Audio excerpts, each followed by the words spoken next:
pasar en Panamá. Simplemente una escena de tensión en pleno cruce del río. Como vimos, el presidente estadounidense reelecto, Donald Trump, ha amenazado en un discurso con tomar de vuelta el Canal de Panamá para los Estados Unidos, de manera absoluta, rápida y sin cuestionar, pidiéndole a los oficiales de Panamá que se guíen de acuerdo a sus demandas. Y una amenaza con la que claramente se ganó la respuesta del presidente panameño José Raúl Mulino. Compatriotas, como presidente, quiero expresar de manera precisa que cada metro cuadrado del Canal de Panamá y su zona adyacente es de Panamá y lo seguirá siendo. La soberanía e independencia de nuestro país no son negociables. Cada panameño, aquí o en cualquier lugar del mundo, lo lleva en su corazón y es parte de nuestra historia de lucha y una conquista irreversible. Los tratados Torrijos-Carter de 1977 acordaron la disolución de la ex zona del canal, reconociendo la soberanía panameña y la entrega completa del canal a Panamá, que finalizó el 31 de diciembre de 1999 y pronto celebraremos los 25 años de esta transferencia. Ya volveremos a esos tratados Torrijos-Carter. Una respuesta contundente, soberana, antiimperialista se podría decir, ¿no? Excepto que esa sería una etiqueta que hasta ese comunicado no se podría aplicar para el presidente panameño actual, si juzgamos su nada breve trayectoria política y militar. Haremos una breve nota biográfica de José Raúl Mulino, pero antes debemos entender un poco sobre la historia de Panamá y por ende del dichoso canal. Ya desde mucho antes de la invasión de Cristóbal Colón, el Istmo de Panamá era usado por grupos indígenas de todo el continente de las Américas como punto de cruce, usado también por los animales y la vida vegetal. Ubicado en la zona más estrecha de la región, Panamá tiene una posición geográfica y pronto vuelta en geopolítica crucial, rodeada del Océano Pacífico y del Mar Caribe, por lo que, claro, estaría en el punto de mira para los invasores primero europeos. No solo Colón, quien, válgame Jesucristo, descubre Panamá, sino también de Pedro Arias Dávila, quien llega allá en media tensión entre españoles e indígenas. A Ávila se le conocería por fundar la ciudad de Panamá, pero también por su apodo El Tirano, por la brutalidad de sus tácticas de sometimiento. Hemos de decir que no muy diferentes a las del conquistador promedio. Bueno, métodos que incluían la práctica habitual de la esclavitud, la tortura y, claro, el asesinato a punta de corte de cabezas, literalmente, y más. Y no solo contra los indígenas, sino también, a veces, contra sus propios hombres. Se le acusa incluso de haber asesinado al otro conquistador, Vasco Núñez de Balboa. Y entre tanto cortar cabezas convierten a Panamá en colonia y a su istmo en el centro comercial por excelencia. El istmo se vuelve crucial, ya no para comunicar a los pueblos indígenas entre ellos, sino para la expansión imperial. Empezando en los años 1600, en ese Caribe panameño se establecen los principales puertos de toda la región, usados para el tráfico internacional de mercancías, principalmente humanas, o sea, de esclavos africanos. Pero no solo. La colonia panameña, como epicentro comercial, también comerciaba y transportaba métodos de contrainsurgencia, como el punto de envío por excelencia de tropas españolas especializadas en la sofocación de rebeldes de toda América del Sur, que para los años 1800 se encontraban en pleno auge de sus movimientos independentistas avivados por la Revolución Haitiana, la primera del continente, empezada en 1791. El pueblo panameño se alza en el fervor independentista de la región. El libertador Simón Bolívar, que ya 3 años antes había fundado la Gran Colombia para la unificación total de los pueblos libres.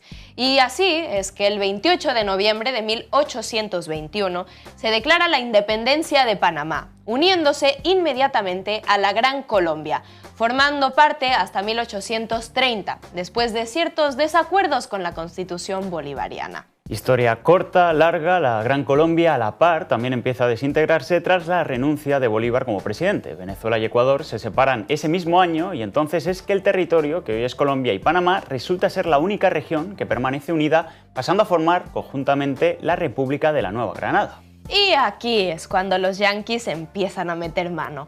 Panamá quiere seguir teniendo control sobre su istmo, normal, aún siendo parte de la Nueva Granada. Entonces Estados Unidos se ofrece a ayudar.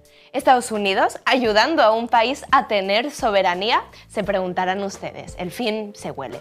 Como fecha fundacional del intervencionismo estadounidense en Panamá es en 1846, cuando el ministro de Exteriores de Nueva Granada y el encargado de negocios estadounidenses firman el Tratado Mayarino-Bitlac, donde Nueva Granada le solicita a Estados Unidos que le garantice la posesión y soberanía del istmo. ¿Y a cambio? Ventajas de transporte y, claro, por su propio bien, la entrada del ejército estadounidense en su territorio, impidiendo desde dentro cualquier movimiento de emancipación. Vacuna preventiva le llaman. El punto de mira siempre fue el istmo, que los estadounidenses querían dominar a toda costa. Tan solo unos años después de la firma del tratado empieza la construcción del ferrocarril transísmico, con apoyo financiero y técnico de las empresas estadounidenses. ¿Por qué? Porque sería suyo. Pero el pueblo de Panamá no estaba resignado. Hacía falta solo una gota que derramara el vaso. En este caso, una sandía. 1856, el incidente de la tajada de sandía. Todo ocurre cuando un estadounidense llega con un vendedor de sandías panameño, toma una sandía y se la come rehusándose a pagar. Ocurre una discusión y el estadounidense, es decir, el ratero de sandías, saca una pistola y dispara. Ante la indignación, los panameños comienzan a incendiar el ferrocarril y los estadounidenses, pues, los reprimen violentamente. Y poco después mandan a su ejército en su destacamento militar para la protección de la estación de ferrocarril y restablecer el orden en la ciudad de Panamá. Ese, el primer paso para la intervención yanqui en Panamá. Pero definitivamente no el último y no el más sutil. ¿Se acuerdan cómo Estados Unidos reprimió bajo tratado toda la subversión independentista de Panamá como parte de la Nueva Granada y de Colombia? Bueno, pues todo cambia en 1903. Estados Unidos ya tenía planes de construir un canal, el Canal de Panamá, en lo que era el Istmo. Pero como parte de Colombia, lo negocian con sus autoridades en el Tratado Herrán-Hay. Pero Colombia se niega a ratificar dicho acuerdo, y ahora sí, Estados Unidos empieza a apoyar movimientos separatistas a diestra y siniestra. Así como apoyo militar y político explícito para garantizar la independencia de Panamá, o más bien para su dominio y garantizando control del canal. Poco después, Panamá declara su independencia de Colombia. De su lado, Estados Unidos. Inmediatamente después, se cede completo control de la zona del Canal de Panamá al tío Sam, bajo el Tratado Hay-Bunau-Varilla. Y entonces empieza la construcción del famoso Canal de Panamá, como el punto más crucial para la economía estadounidense. Más de 12.000 obreros y 25.000 civiles en total se conoce que fallecieron en la construcción del Canal de Panamá, en una operación exhaustiva y de explotación, mientras ondeaba la bandera estadounidense bajo sus bases militares, cuerpos de policía y justicia propias. Panamá pone los muertos y el dinero y el control para el tío Sam. Se inaugura finalmente en 1914, estableciendo que todo buque que lo cruce debía pagar $500,000 por su uso, y lo pagan a los yanquis. Se dijo en su momento que ese era el único punto que conectara el Océano Atlántico con el Pacífico, pero tampoco era cierto. También estaba, y está, el Estrecho de Magallanes, entre Argentina y Chile, pero se mantiene a raya. ¿Por qué? Para mantener la hegemonía estadounidense. Guiño con el ahora. ¿Por qué en plena tensión hegemónica con China, Estados Unidos le brinda pleno apoyo a Milei como su fiel lacayo, abriendo bases militares y sentando las garras en Argentina, controlando también Chile bajo el Comando Sur y el estrangulamiento a Boric? ¿Será porque, además de Panamá, quieren hacerse con el Estrecho de Magallanes y mantener su hegemonía a flote? No lo sé, solo son preguntas. Pero no solo, porque había otro país en posible disputa ya desde ese inicio del siglo XX. Y ese fue México, ya desde antes de la Revolución de 1910, cuando dominaba el dictador Porfirio Díaz, este ya tenía planes para hacer su propio corredor interoceánico en territorio mexicano. Y así es que empieza primero el tren interoceánico para conectar el Pacífico y el Atlántico, de Oaxaca a Veracruz, Comerciantes de todo el mundo empezaron a hacer uso de ese tren y la economía del país creció estrepitosamente, hasta que abre el Canal de Panamá y los empresarios deciden usarlo en vez del mexicano, dejando el tren en desuso. ¿Pero por qué eligieron a Panamá si la distancia a recorrer era muchísimo mayor? Porque las empresas eran estadounidenses o tenían intereses con los gringos. Entonces eran obligados a usar el canal gringo en Panamá. ¡Ay, Panamá! Ya el historiador Ovidio Díaz Espino había dicho que Panamá, después de su llegada de la llamada independencia, se convertiría en el país creado por Wall Street. Pero no sin resistencia. En plenos años 60, de manera conjunta con la ebullición de movimientos estudiantiles en París o en México, antes llegan las protestas por la soberanía en Panamá, 1964. Era un país dividido en dos: la casta estadounidense y los panameños, por otro lado. El proceso de urbanización de The Zone, la zona del canal, propiedad de Estados Unidos, comienza con la construcción del Canal de Panamá. Estaba separada por una valla del resto del país. Su zona, The Zone, gozaba de las mansiones más lujosas, centros comerciales, escuelas, universidades y, claro, sus bases militares, hasta 14 de ellas. Un pequeño Estados Unidos, con su libre mercado, sus productos inútiles pero brillantes y, claro, su desigualdad y segregación racial. Apodados los zoneitas o los zonians, eran los estadounidenses habitantes de la zona, pero que podían deambular con su carta enorme de privilegios por toda Panamá, mientras que los panameños ni siquiera podían ingresar a la zona del canal sin un permiso especial. Y no hace falta explicar por qué este sistema de dominación y segregación generó las condiciones más que propicias para un movimiento revolucionario. Uno de los gérmenes de ese 1964 fue unos años antes con la Operación Soberanía, de 1958, en la que un grupo de estudiantes se infiltraron en la zona para sembrar 75 banderas panameñas en vez de estadounidenses. Como un acto simbólico, Ricardo Ríos Torres, uno de los líderes estudiantiles, diría: aquello marcó el nuevo rumbo de las negociaciones canaleras, porque desde ese momento vencimos la agresión psicológica que Estados Unidos había marcado sobre Panamá desde 1903. Y sí, no pararon las siembras de banderas y los actos de protesta. Miles de personas se plantaron frente a la zona de manera pacífica, pero aún así, el ejército estadounidense decidió disparar a los manifestantes. Los enfrentamientos se extendieron durante más de 72 horas continuas por todo el país. Conocido como los disturbios del Día de los Mártires, el 9 de enero de 1964, que acabó con la muerte de al menos 20 panameños. Un movimiento sin el que no se entiende definitivamente el año 1977 que llegaría. Tan solo unos años después de la pérdida de esos 20 mártires, llegan los tratados Torrijos-Carter de 1977, a los que hace referencia ahora Donald Trump en sus amenazas, estableciendo la devolución progresiva del canal a Panamá hasta el año 2000. Sin embargo, en algo tiene razón Trump, y es que no fue del todo un pacto de soberanía plena para Panamá, porque tenía algunas cláusulas. Bueno, primero van las conquistas. Se elimina el enclave colonial de la zona, devolviendo la jurisdicción del territorio a Panamá, así como de los puertos cercanos al canal. También crece el rol administrativo de Panamá en el canal, bajo una paga anual por parte de Estados Unidos, y bueno, ahí es donde se empiezan a ver las aristas. A cambio de esta enorme generosidad, Estados Unidos seguiría teniendo la responsabilidad primaria del manejo, mantenimiento, protección y defensa del canal, y además bajo leyes yanquis.